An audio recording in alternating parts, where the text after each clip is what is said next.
Imagine waking up one morning, pouring yourself a cup of coffee, and stepping out to breathe in the crisp woodland air only, to find the sound of chainsaws tearing through the silence. That was my reality, my peaceful sanctuary, the 120-acre forest I had spent years protecting was vanishing before my eyes, and the people behind it.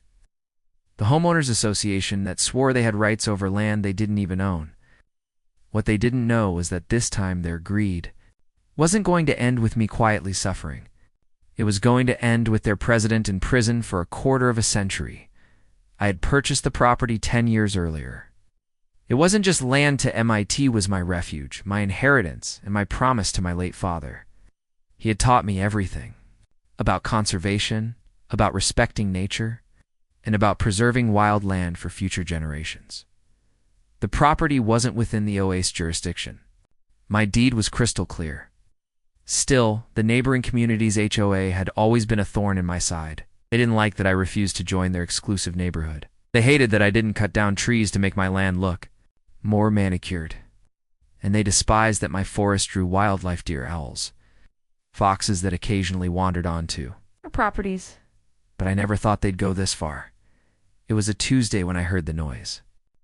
Not the usual hum of distant leaf blowers or lawnmowers, the grinding roar of industrial saws. Rushed out to find trucks, bulldozers, and a crew of contracted workers tearing through my forest like it was a disposable Christmas tree lot, in shock. I ran to confront them. "Stop. This is private property," I shouted. One of the workers barely looked at me. "Talk to your HOA, sir." They gave us the green light. My HOA? That didn't have an HOA.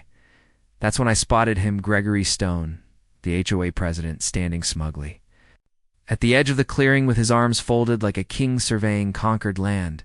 "We're improving the neighborhood," he said with a smirk. "These trees are a hazard. Besides, we're planning a community park expansion. You'll thank us later."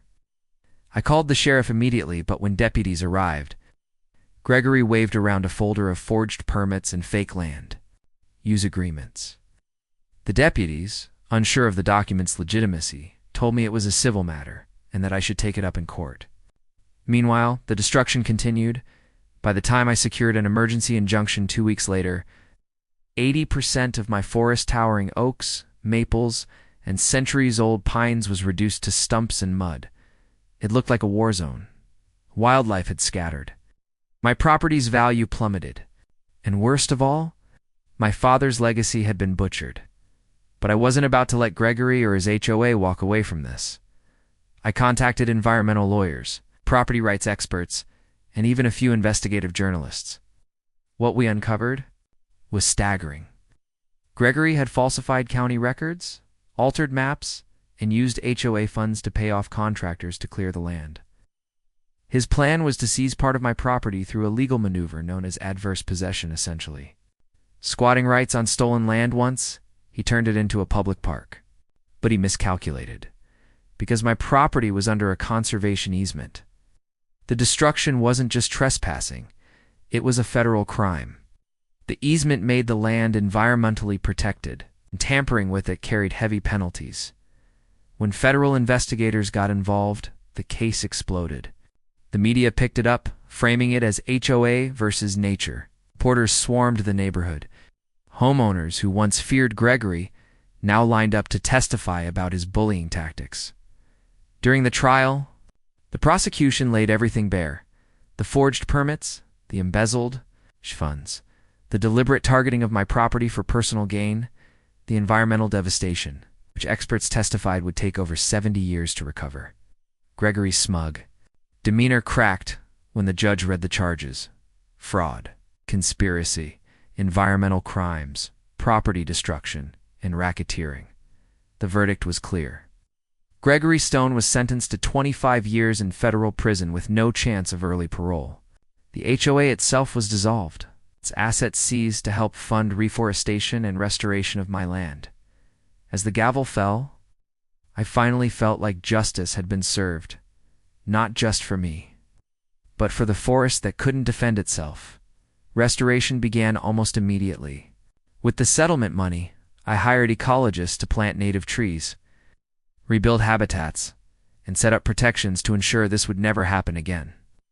It would take decades to fully restore, but at least the healing had started. Neighbors who once avoided me now thanked me for standing up. Parents brought their kids to see the young saplings, learning the value of protecting nature. And every time I walked through the recovering woods, I remembered my father's words. Land doesn't belong to us, we belong to it. Protect it, and it will protect you. The HOA thought they could bulldoze my forest, rewrite reality, and bully me into silence. Instead, they bulldozed themselves straight into prison, and as for Gregory, last I heard he was still trying to run a committee in prison except. Now it was just organizing laundry duty. My forest may have been scarred, but I'll spend the rest of my life ensuring it thrives again. Thanks to justice, it will never fall to greed again.